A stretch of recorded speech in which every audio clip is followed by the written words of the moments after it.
Hello children, आज हम Hindi grammar का चैप्टर 13 पार्ट 13 जिसका नाम है समास।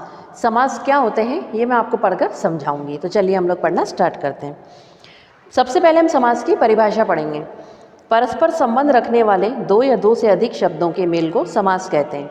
समस्त पद को समास करते समय वाक्य के पद के बीच से विभक्ति चिन्ह हटा देते हैं। विभक्ति रहित शब्दों को मिला देने से जो शब्द बनता है उसे समस्त पद कहते हैं, जैसे रसोई घर, राजपुत्र, यथाशक्ति आदि। अब देखिए समास विग्रह। समस्त पद को पुनः पहले जैसी अवस्था में अलग करना समास विग्रह कहलाता है।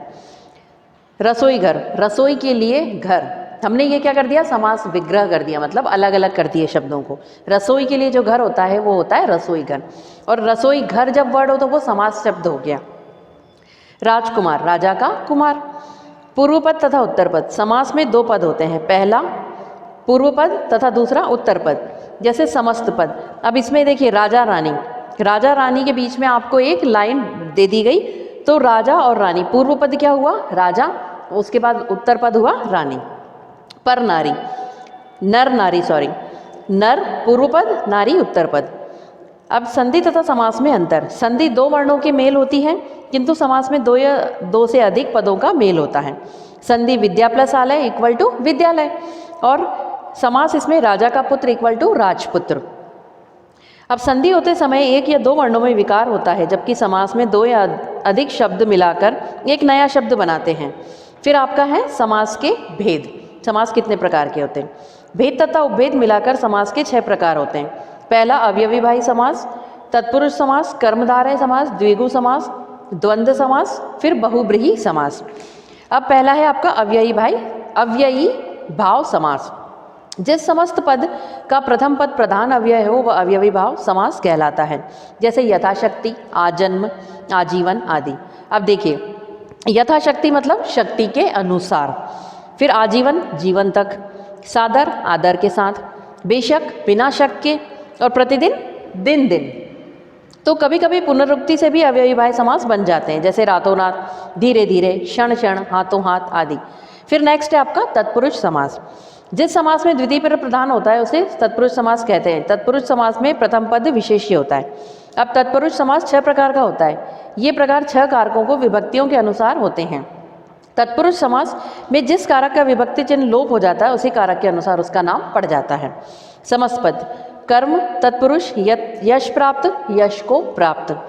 फिर करण तत्पुरुष, शोकाकुल, शोक के आकुल। संप्रदान तत्पुरुष, देशभक्ति, देश के लिए भक्ति। अपादान तत्पुरुष, जन्मांध, जन्म से अंधा। संबंध तत्पुरुष, सेनापति, सेना का पति।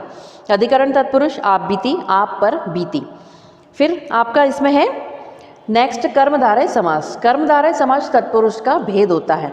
इस समास का पूर्व पद विशेषण तथा उत्तर पद विशेष्य होता है। देखिए इस समास का पूर्व पद यानी पहला पद क्या होता है, विशेषण, और दूसरा उत्तर पद जो होता है वो विशेष्य होता है। नील गाय, नीली है जो गाय, मतलब नीली उसकी विशेषता हो गई कि वो नीले रंग की है। फिर महाराजा, महान है जो राजा। लाल टोपी, लाल है जो टोपी। अंधकूप, अंधा है जो कूप। द्विगु समास, यह कर्मधारय समास का भेद है। इस समास में पूर्व पद संख्यावाचक है और किसी समूह का बोध कराता है। अब द्विगु समास में क्या होता है, पूर्व पद जो पहला पद होता है वो संख्यावाचक होता है। तिरंगा, 3 रंगों का समूह। अठन्नी, 8 आनों का समूह। चौराहा, 4 राहों का समूह। त्रिफला, 3 फलों का समूह। चतुर्भुज, 4 भुजाओं का समूह। और सप्ताह, 7 दिनों का समूह। फिर आपका नेक्स्ट है द्वंद्व समास। जिस समस्त पद में दोनों पद प्रधान हो और विग्रह करने पर और एवं आदि लगता हो उसे द्वंद्व समास कहते हैं। अब जिनमें और, आदि और एवं लगता है उसे हम द्वंद्व समास कहते हैं। माता और पिता, माता पिता। फिर आपका गुण और दोष, गुण दोष। छात्र और छात्राएं, छात्र छात्राएं। रात और दिन, रात दिन। फिर आपका नेक्स्ट है बहुब्रीहि समास। जिस समस्त पद में कोई भी पद प्रधान नहीं होता और सारा समस्त पद किसी अन्य के विशेषण के रूप में प्रयुक्त होता है उसे बहुब्रीहि समास कहते हैं। चतुर्भुज, मतलब इस समस्त पद में, इस समास में कोई भी पद प्रधान नहीं होता है और क्या होता है, सारा समस्त पद किसी अन्य के विशेषण के रूप में प्रयुक्त होता है। चतुर्भुज, 4 भुजाओं वाला। गिरधर, गिरि को धारण करने वाला। गजानन, गज के समान आनन वाला। कमल नयन, कमल के समान जिसके नयन है।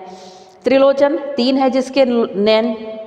और ये आपकी देखिए फिर इसमें समस्त पद विशेषण, जैसे 4 भुजाओं वाले कौन होते हैं? विष्णु। गिरी को धारण करने वाले कृष्ण, गज के समान गणेश, कमल के समान नयन विष्णु, फिर 3 है लोचन जिसके? शिव। 3 आंखें होती हैं शंकर भगवान की।